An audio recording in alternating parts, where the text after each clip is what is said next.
Menteri Keuangan Purbaya Yudi Sadewa menjelaskan sistem AI Bea Cukai dirancang untuk meningkatkan ketepatan analisis impor serta mendeteksi lebih dini potensi pelanggaran seperti under invoicing hingga indikasi pencucian uang berbasis perdagangan.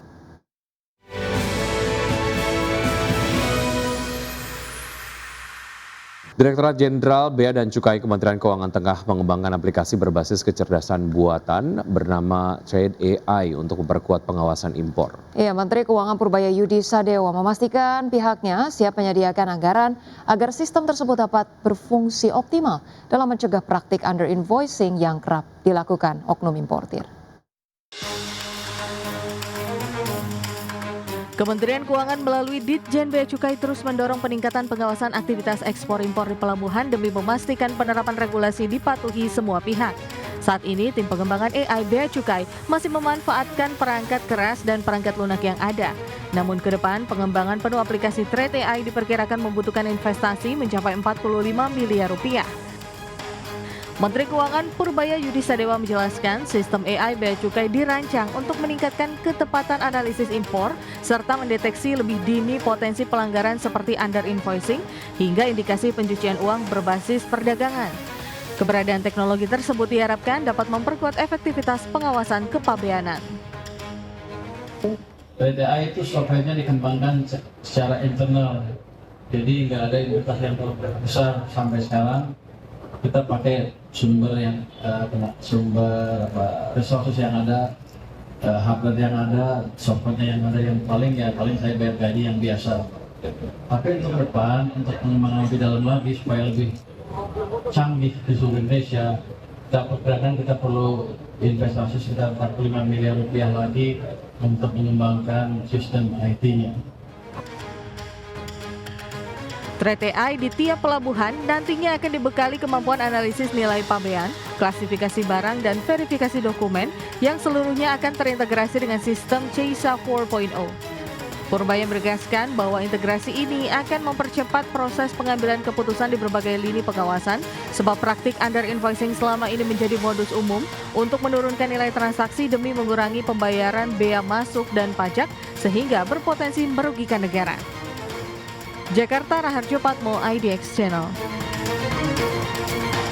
Direktorat Jenderal Bea dan Cukai Kementerian Keuangan tengah mengembangkan aplikasi berbasis kecerdasan buatan bernama Trade AI untuk memperkuat pengawasan impor. Ya, Menteri Keuangan Purbaya Yudi Sadewa memastikan pihaknya siap menyediakan anggaran agar sistem tersebut dapat berfungsi optimal dalam mencegah praktik under invoicing yang kerap dilakukan oknum importir. Kementerian Keuangan melalui Ditjen Bea Cukai terus mendorong peningkatan pengawasan aktivitas ekspor-impor di pelabuhan demi memastikan penerapan regulasi dipatuhi semua pihak. Saat ini, tim pengembangan AI Bea Cukai masih memanfaatkan perangkat keras dan perangkat lunak yang ada.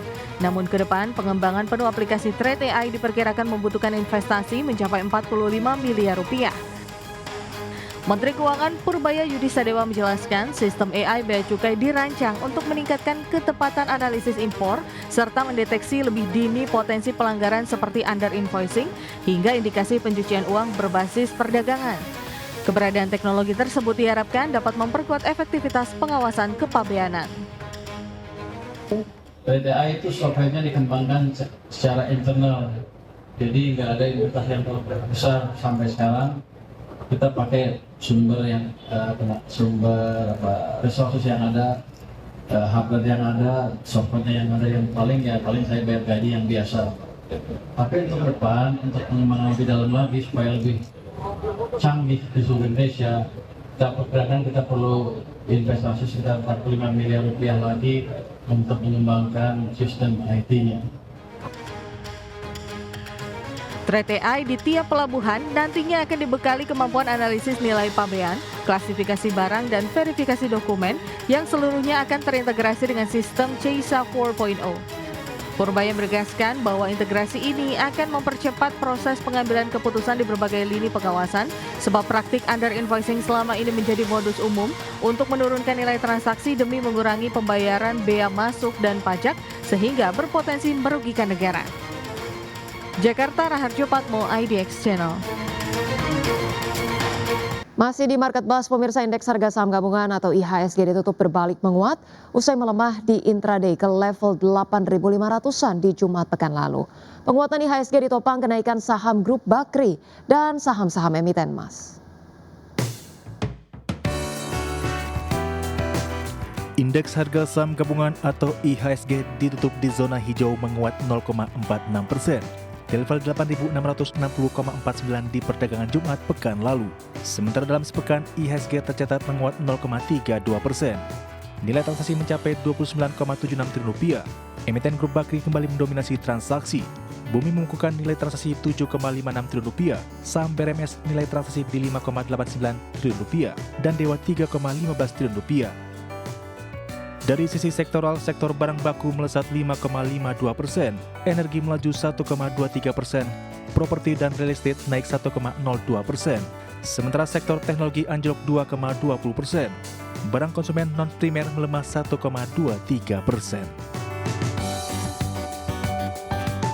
Sektor barang baku naik kencang seiring dengan pergerakan saham emiten emas, kompak naik signifikan. Saham BRMS ditutup melesat 24,87% di Rp1.230 per saham. Arci ditutup melejit 24,73% di Rp1.715 per saham. ANT menguat 5,54% di Rp3.050 per saham. AMMN menguat 5,91% di Rp6.725 per saham. PSAB menguat 11,01% di Rp605 per saham. Sementara saham-saham yang jadi penopang utama IHSG diantaranya saham Bumi ditutup menguat 2,22% di Rp368 per saham dengan kontribusi bobot ke IHSG 30,09 indeks poin. Saham AMMN menguat 5,91% di Rp6.725 per saham atau menyumbang 12,03 indeks poin. Saham Brand menguat 1,32% di Rp9.575 per saham berkontribusi 5,18 indeks poin. Saham BRPT menguat 1,92% di Rp3.710 per saham dan menyumbang 4,21 indeks poin. Dari dalam negeri, apresiasi rupiah menjadi sentimen positif bagi IHSG. Dikutip Bloomberg, rupiah tutup perdagangan di pasar spot ditutup di level Rp16.640 per dolar Amerika Serikat atau menguat 0,21% dan merupakan penguatan harian terbesar rupiah dalam hampir sepekan. Penguatan rupiah sejalan dengan pelemahan dolar indeks dalam beberapa hari terakhir. Berbagai sumber, IDXchannel. Pemirsa, Presiden Amerika Serikat Donald Trump membeberkan dua nama pilihan teratasnya untuk menjadi ketua The Federal Reserve selanjutnya menggantikan Jerome Powell. Trump berharap ketua The Fed berikutnya dapat berkonsultasi terkait kebijakan suku bunga. Meski demikian, hal ini berpotensi mengganggu independensi bank sentral.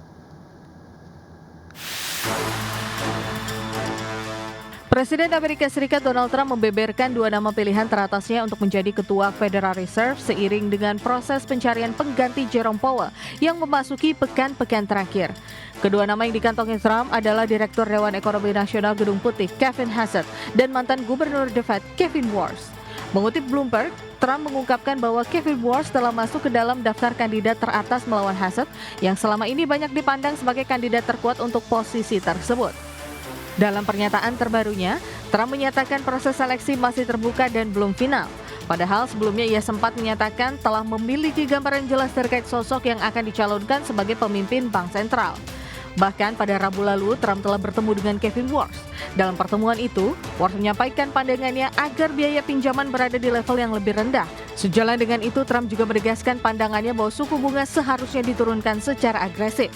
Usai pertemuannya dengan Warsh, hingga saat ini masih belum ada kejelasan apakah Trump akan mewawancarai kandidat lain untuk posisi strategis tersebut atau tidak. Lebih lanjut, Trump berharap ketua The Fed berikutnya dapat berkonsultasi terkait kebijakan suku bunga. Harapannya ini dinilai berpotensi mengubah tradisi independensi bank sentral. Adapun pada masa jabatan keduanya, Trump secara terang-terangan menyampaikan ketidakpuasan terhadap bank sentral di bawah kepemimpinan Jerome Powell. Menurutnya, The Fed belum cukup agresif menurunkan suku bunga dan ia menilai suku bunga idealnya berada di level 1% atau bahkan lebih rendah. Berbagai sumber IDXchannel.